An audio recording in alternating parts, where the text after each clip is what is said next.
কয়েক মিনিট পরেই গোলাগুলি শুরু হয় পশ্চিম পাকিস্তানি মিলিটারি।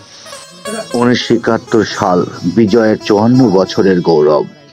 প্রকৃতির সৌন্দর্যে ভরা আমাদের এই দেশ, লক্ষ শহীদের রক্ত ভেজা এই বাংলাদেশ। 9 মাস যুদ্ধ করা এলো বাংলার স্বাধীনতা। বাংলা আমার মাতৃভূমি, বাংলা আমার প্রাণ। মনের ভেতর সুখের ছায়া বইছে খুশির প্রাণ। জীবন দিয়ে রাখবো মোরা বাংলাদেশের মান। বাংলাদেশের মাটির সাথে সোনার তুলনা, যে মাটিতে জন্ম নেয় বহু বীর সন্তান। প্রিয় দর্শক, স্ক্রিনে যাকে দেখছেন তাকে আমরা মুক্তিযোদ্ধাই বলবো, কারণ 1971 সালে সেই সময় তিনি একজন গাড়িয়াল ছিলেন। তার গাড়িতেই 100-200 শহীদের লাশ নিয়ে যে এক জায়গা পুঁতে রাখা হয়। আজ পর্যন্ত তার সঠিক তদন্তও হয়নি। তাই এই বিষয়ে আমরা তার কাছে একটু তথ্য নেওয়ার চেষ্টা করলাম। সাথেই থাকুন। দেখা গেল কি যে ফজরের নামাজের রক্তে আপনার যেই নামাজ পড়ে সব বাড়াইছে, এখন দেখি যে মানে সব জায়গায় জায়গায় বসে রয়েছে পশ্চিম পাকিস্তানি মিলিটারি।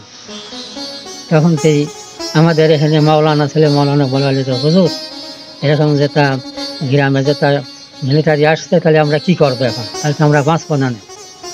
তখন উনি বাড়ায় সব এক জায়গায় করিয়ে উনি আরবির পর কথা বলার পর উনি সাথে করে নিয়ে যায়, ওনার যে মেজর ছিল সেই জায়গায় নিয়ে যায়। মানে পৌঁছানোর পর কয়েক মিনিট পরেই গোলাগুলি শুরু হয়। গোলাগুলি শুরু হওয়ার পর এখন দেখা গেল যে অনেক লোক মারা গেছিল। আমরা মোটামুটি প্রায় 200 উদ্যোগ গেছিল মানুষ মারা। ওই সময় আপনার কী করলো, তখন করলে কি যে এই রাজগুলি তাহলে কী করবো, রাজগুলি জায়গায় জায়গায় ফেলা দেওয়া হবে।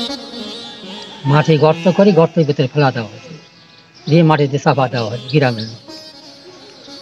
এই পথটায় আপনার কোন কোন জায়গায় ফেলেছিল, এক জায়গায় 15টা 20টা করে একটা খাল কেটে ওই খালের ভিতরে পুঁতে রাখা হয়েছে। পর্যন্ত আমাদের এই শহীদ মিনারের করা এই পর্যন্ত আসা নেই। আমার কাছে একবার আসছিল, এসে জায়গা দেখে নিয়ে গেছিল। দেখে নিয়ে যাওয়ার পর যেই জায়গাতে আপনার প্রমাণ হবে যে এখানে মানুষ হয়েছিল। আমাদের বাংলাদেশে এমন তথ্য খুঁজলে হাজারো এমন তথ্য পাবো, যারা আজ পর্যন্ত কোনো সম্মানই পায়নি এবং তাদের সঠিক তদন্তও কখনো হয়নি তারা মুক্তিযুদ্ধ কিনা। প্রিয় দর্শক, আজকে শুধুমাত্র আমরা চালচিত্র টিভির মাধ্যমে এটুকুই আমরা জানার চেষ্টা করলাম। ইনার বাসা হচ্ছে পাবনা জেলার ফরিদপুর উপজেলার হাদল গ্রাম।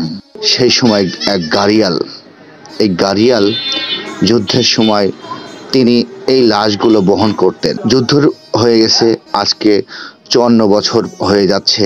এর মাঝখানে একবার তদন্ত করতে আসছিল অনেক তদন্ত অফিসাররা, তার কাছে আসার পর এই শহীদদের লাশ দাফন করা হয়েছে সেটাও তারা জানিয়ে দিয়েছে, কিন্তু আজ পর্যন্ত সেখানে স্মৃতিসৌধ নামক কিছুই হয়নি। তাই তাদের আক্ষেপ এটাই, এত বছর হয়ে গেল আমরাও কখন মারা যাব, কিন্তু আজ পর্যন্ত সঠিক তদন্ত হলো না। এবং যাতে এই যুদ্ধ পরের প্রজন্ম হয়তো জানতে পারত, এই জায়গায় শহীদদের কবর দেওয়া হয়েছে 1971 সালের হাজারো শহীদদের।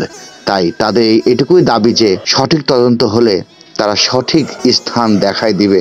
তারপরে তাদের একটাই দাবি, একটা শহীদ মিনারের দাবি। প্রিয় দর্শক শ্রোতা মণ্ডলী, ভিডিওটি যদি আপনাদের একটু হলেও ভালো লেগে থাকে, যারা দেশকে ভালোবাসেন, দেশের জন্য কিছু করতে চান, অবশ্যই আমার আপনার বাংলাদেশ ভিডিওটি একটু শেয়ার করে অন্যকে দেখার একটু সুযোগ করে দেবেন।